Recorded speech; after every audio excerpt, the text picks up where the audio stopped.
এপিএছচিৰ ফলাফল ঘোষণাৰ পাছত এই ফলাফল বাতিল কৰাক লৈ তীব্ৰ সমালোচনাৰ সৃষ্টি হৈছে।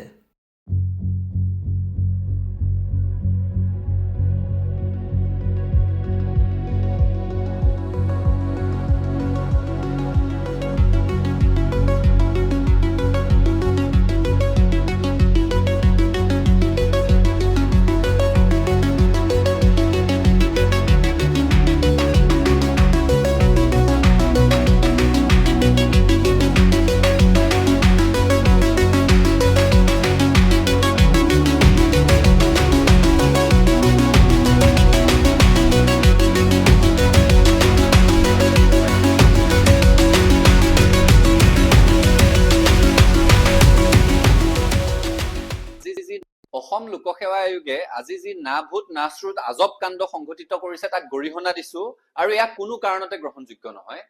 তেওঁলোকে অসম লোকসেৱা আয়োগৰ সংযুক্ত প্ৰতিযোগিতামূলক পৰীক্ষা 2024ৰ ফলাফল ঘোষণা কৰিছে আৰু কেইঘণ্টামানৰ পাছতে গোটেই ফলাফলসমূহ বাতিল কৰি দিছে। কৃতকাৰ্য হোৱা ছাত্ৰ ছাত্ৰীসকল, পৰীক্ষাৰ্থীসকল, তেওঁলোকৰ অভিভাৱকসকল যিখিনি সময়ত সকলোৱে আনন্দ প্ৰকাশ কৰি আছিলে, তেওঁলোকৰ আশাৰ মূৰত চেঁচা পানী ঢালিছে। পৰীক্ষাৰ ফলাফল ঘোষণা কৰাৰ আগত সাৱধানতা অৱলম্বন কৰিব লাগে।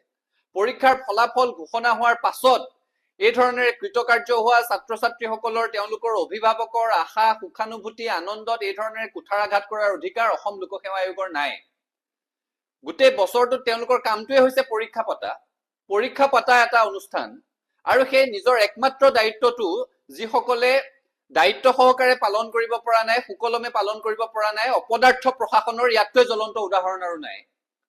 আজি এতিয়া যিসকলে কৃতকাৰ্য হৈছিল তেওঁলোকক অনিশ্চয়তাৰ মাজলৈ ঠেলি দিলে, যিসকলে কৃতকাৰ্য হোৱা নাছিল তেওঁলোকে ইতিমধ্যে সেই দুখটো পালেই। তাৰ পাছত যদি এবাৰ পুনৰ ফলাফলত পুনৰ তেওঁলোকৰ নামটো সন্নিৱিষ্ট নহয়, তেতিয়াহ'লে তেওঁলোকে দুবাৰ সেই দুখটো পাব লাগিব। গোটেই প্ৰক্ৰিয়াটো